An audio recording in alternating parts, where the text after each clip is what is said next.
আসসালামু আলাইকুম রাহমাতুল্লাহ। আমি হাফেজ আব্দুল মমিন। আজকের বিষয়বস্তু হচ্ছে জুমার দিনের বিভিন্ন দরুদ শরীফের আমল। জুমার দিনের বিশেষ কিছু দরুদ শরীফ রয়েছে, সেগুলো নিয়ে আলোচনা করব ইনশাআল্লাহ, এবং সেই দরুদ শরীফগুলোর ফজিলত আপনাদের সামনে তুলে ধরার চেষ্টা করব ইনশাআল্লাহ। আল্লাহ তাআলা কোরআন পাকে বলেন, হে ইমানদাররা, তোমরাও তার প্রতি দরুদ পাঠ করো এবং বেশি পরিমাণে সালাম পাঠ করো। সূরা আহজাব। আলোচ্য আয়াতে আল্লাহ তাআলার পক্ষ থেকে দরুদ পাঠের ভাব অর্থ হলো, আল্লাহ তাআলা তার ফেরেশতাদের সামনে রাসূলুল্লাহ সাল্লাল্লাহু আলাইহি ওয়াসাল্লামের প্রশংসা করেন। আর ফেরেশতাদের দরুদ পাঠের ভাব অর্থ হলো তার নবী সাল্লাল্লাহু আলাইহি ওয়াসাল্লামের জন্য বরকতের দোয়া করেন। এখন আমাদের আলোচনার বিষয় হলো রাসূলুল্লাহ সাল্লাল্লাহু আলাইহি ওয়াসাল্লামের উপর দরুদ পাঠের ফায়দা এবং তা নিয়ে কিছু হাদিস এবং দলিল নিয়ে আলোচনা ইনশাআল্লাহ। হাদিস আবু হুরায়রা রাদিয়াল্লাহু তাআলা আনহু থেকে বর্ণিত, রাসূলুল্লাহ সাল্লাল্লাহু আলাইহি ওয়াসাল্লাম বলেছেন, যে ব্যক্তি আমার প্রতি একবার দরুদ পাঠ করে, আল্লাহ তাআলা তার প্রতি 10টি রহমত বর্ষণ করেন। সুনানে তিরমিজি। হাদিস, বিশেষভাবে জুমার দিন মহানবী সাল্লাল্লাহু আলাইহি ওয়াসাল্লামের উপর দরুদ পাঠ করার তাগিদ দেওয়া হয়েছে। হাদিসে এসেছে, আউস ইবনে আউস রাদিয়াল্লাহু তাআলা আনহু থেকে বর্ণিত, তিনি বলেন, রাসূলুল্লাহ সাল্লাল্লাহু আলাইহি ওয়াসাল্লাম বলেছেন, তোমাদের দিনগুলোর মধ্যে শ্রেষ্ঠতম দিন হচ্ছে জুমার দিন। এদিনে আদম আলাইহিস সালামকে সৃষ্টি করা হয়েছিল এবং এদিনই তার রূহ কবজ করা হয়েছিল। এই দিন কিয়ামতের সময় সিংহায় ফুৎকার দেওয়া হবে এবং এদিনই বিকট শব্দ করা হবে। কাজেই এদিন তোমরা আমার উপর বেশি করে দরুদ পড়ো, কারণ তোমাদের দরুদগুলো আমার কাছে পেশ করা হয়। আউস ইবনে আউস রাদিয়াল্লাহু তাআলা আনহু বলেন, লোকেরা বলল, হে আল্লাহর রাসূল সাল্লাল্লাহু আলাইহি ওয়াসাল্লাম, কিভাবে আমাদের দরুদগুলো আপনার কাছে উপস্থাপন করা হবে যখন আপনার শরীর জরাজীর্ণ হয়ে মিশে যাবে?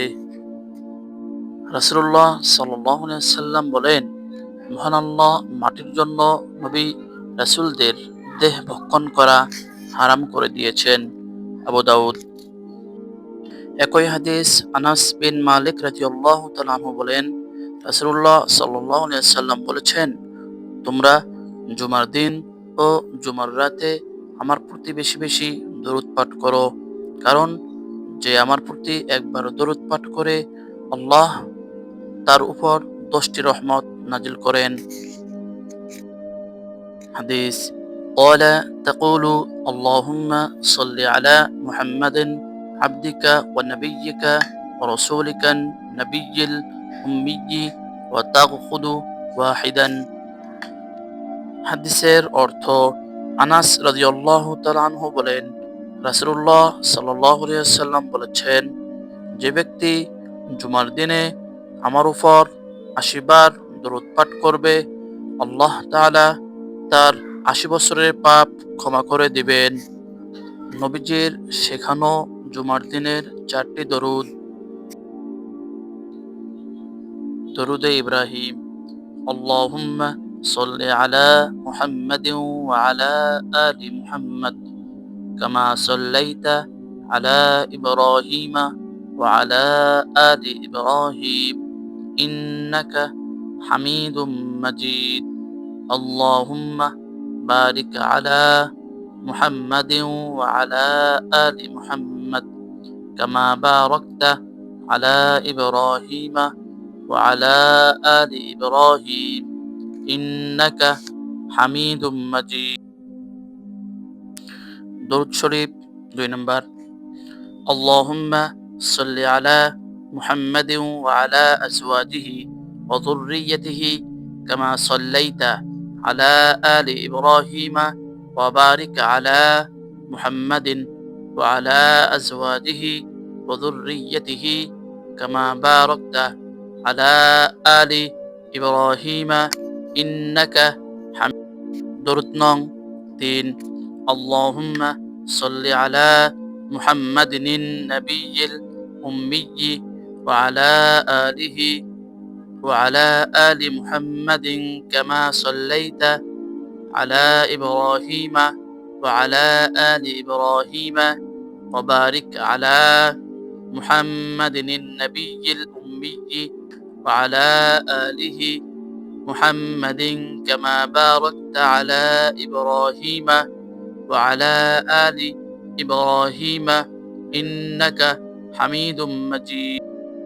درود নং 4 اللهم صل على محمد عبدك ورسولك كما صليت على إبراهيم وبارك على محمد وعلى آل محمد كما باركت على إبراهيم وآل إبراهيم. হযরত আবু হুরায়রা রাদিয়াল্লাহু তাআলা আনহু থেকে বর্ণিত, নবী করিম সাল্লাল্লাহু আলাইহি ওয়াসাল্লাম ইরশাদ করেন, আমার উপর দরুদ পাঠ করা ফুলসিরাত পার হওয়ার সময় আলো হবে। প্রিয় ভিউয়ার্স, আমাদের আজকের প্রোগ্রামটি যদি আপনাদের ভালো লেগে থাকে অবশ্যই আমাদের চ্যানেলটি সাবস্ক্রাইব করে দিবেন ইনশাআল্লাহ।